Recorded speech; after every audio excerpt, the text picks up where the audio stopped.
In the midst of the whirlwind of chaos that has long been Donald Trump's governing style, you can be forgiven for occasionally missing some really important news. Trump's administration just delivered an extraordinary gift to some of the most powerful corporate lawbreakers in America. Hi everyone, my name is Alvaro Bedoya and I'm one of two commissioners at the Federal Trade Commission who the president is trying to illegally fire. Breaking news on the FTC. Megan Cassell's got the details. Megan. President Donald Trump has fired both Democratic commissioners on the FTC. That means that just two Republican commissioners are operating on the FTC at this point. By attempting to sack Alvaro Bedoya, a key ally of former FTC chairwoman Lina Khan and Rebecca Slaughter, Trump has ensured that every member of the Federal Trade Commission now reports to him. It will bring the independent regulatory agencies such as the FCC and the FTC back under presidential authority. There's been a lot of talk from experts about how this move is illegal, and that's true. But there's also a much bigger issue at play here than the jobs of just two individuals. Here's what's critical to understand. Donald Trump is trying to kneecap one of the few agencies in Washington that is aggressively prosecuting corporations which have rigged the economy against working-class Americans. To understand what's going on, let's revisit Donald Trump's inauguration day. Nobody's ever seen a dais like that. The inauguration. Zuckerberg, this one, that one, Microsoft, everybody. Many of these same billionaires who were at Donald Trump's inauguration and contributed millions of dollars to him are under investigation by the Federal Trade Commission. I am currently suing Amazon in not one, but two lawsuits. I am enforcing a 20-year privacy consent decree against X. I am sitting as a judge in a matter where FTC staff is trying to strengthen the privacy rules that apply to Meta. In all of these cases, the FTC is taking on powerful corporate monopolies which have raised prices on working people, illegally crushed competitors, and violated the privacy of their customers. But it's not just major tech companies that stand to benefit from the illegal firings of Bedoya and Slaughter. Under Biden, the FTC had cracked down on oil executives who were colluding to raise gas prices. In response, Donald Trump told oil executives that if they raised $1 billion for his campaign, he would, quote, ease the Federal Trade Commission's scrutiny of their industry. Guess what? That's happening. Bedoya was also pursuing large retailers like Walmart, who have spent decades crushing small businesses in the communities they serve. And he's been going after the monopolists who control the soda and alcohol retail industries. Recently, I sat down with Commissioner Bedoya to discuss his work at the FTC fighting to save small independent grocery stores. He was fighting to lower prices by taking on the power of the dominant food companies and grocery chains. This is just one piece of the consumer protection work that will be lost if Donald Trump is successful in taking control over the agency. Make no mistake, this is the story of exactly why Bedoya was fired. Commissioner Bedoya, thank you for sitting down with us. Thank you for having me. So you came into this job here at the FTC. Remind us, when did you start here? May 2022. From the moment you began in May 2022, you had a few key priorities in mind. One of those priorities that seemed to stick out to me and many who watched the Federal Trade Commission is the Patman Act. What is the Patman Act? Simply put, it is a law that provides a level playing field for small retailers, small grocers against their billionaire competitors. It used to be the most enforced antitrust law at the Federal Trade Commission. And as a result of that enforcement, independent retailers thrived in this country. Then around the 1980s, late 1970s, the Reaganites came in and they wanted unfettered capitalism.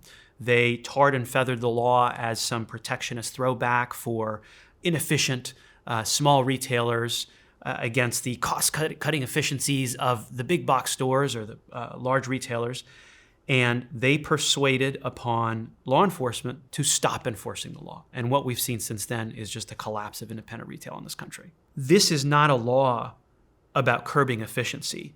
It's a law about curbing bullying by powerful market actors that are pressuring their suppliers into giving them deals that no one else can get. Prior to Trump's inauguration, the FTC last December filed the first lawsuit under the Patman Act in decades. A month later, they filed a second lawsuit against Pepsi for engaging in illegal price discrimination.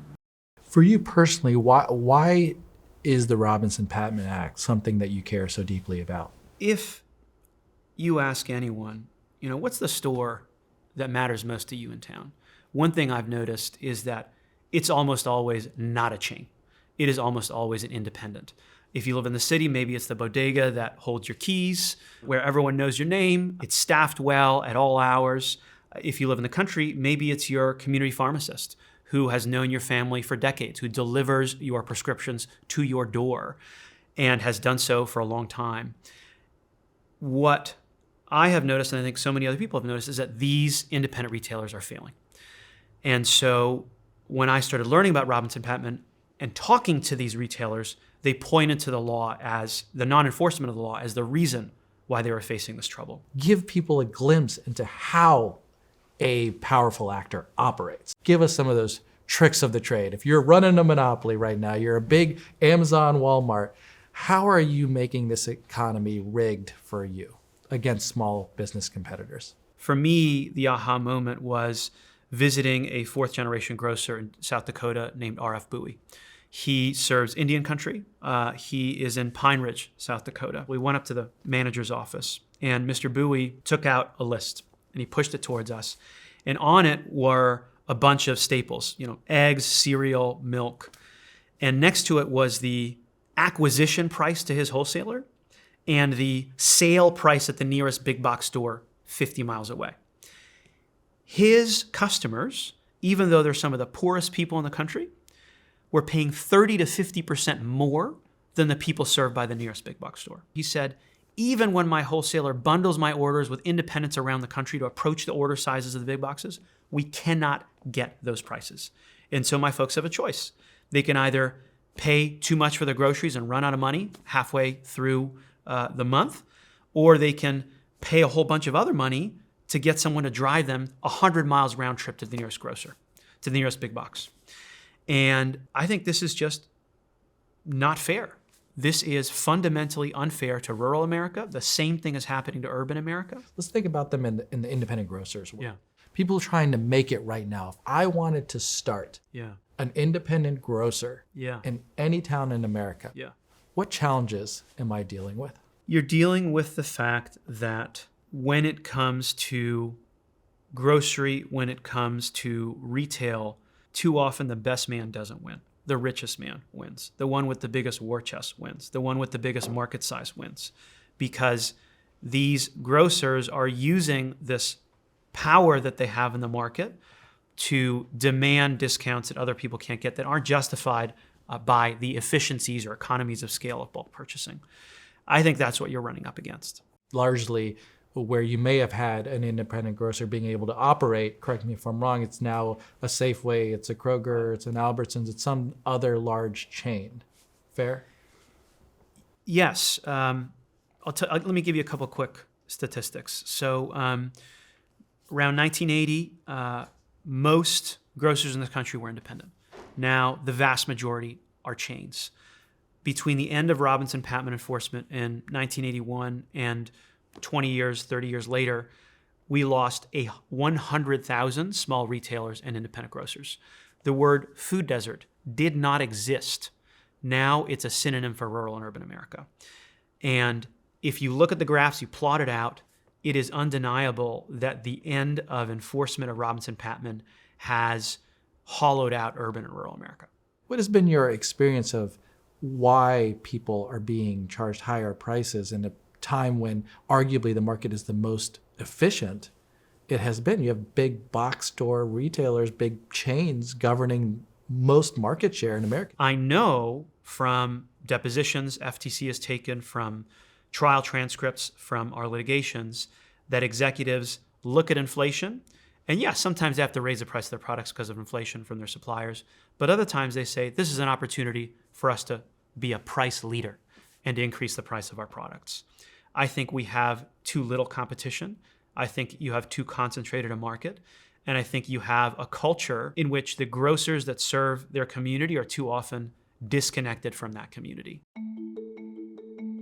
Donald Trump's firing of Alvaro Bedoya is part of a pattern. When Trump's major donors raised concerns about government officials attempting to hold them accountable, we had organizations that were looking into us that were like not really involved with social media, like the CFPB, like this financial. I don't even know what it stands for. It's the financial organization that Elizabeth Warren had set up. Trump shuts them down. We virtually shut down the out-of-control CFPB, escorting radical left bureaucrats out of the building and locking the doors behind them. But partisan politics has little to do with the corruption unfolding in the Trump administration. Trump is now waging a war on behalf of lawbreakers in corporate America. This isn't about Democrat or Republican. It's about who has power and who doesn't, and who wants the law enforced and who wants it ignored by prosecutors. Thanks for watching. Don't forget to like and subscribe to see more videos like this one. And if you ever have any ideas for what More Perfect Union should cover next, please drop them in the comments. Thanks.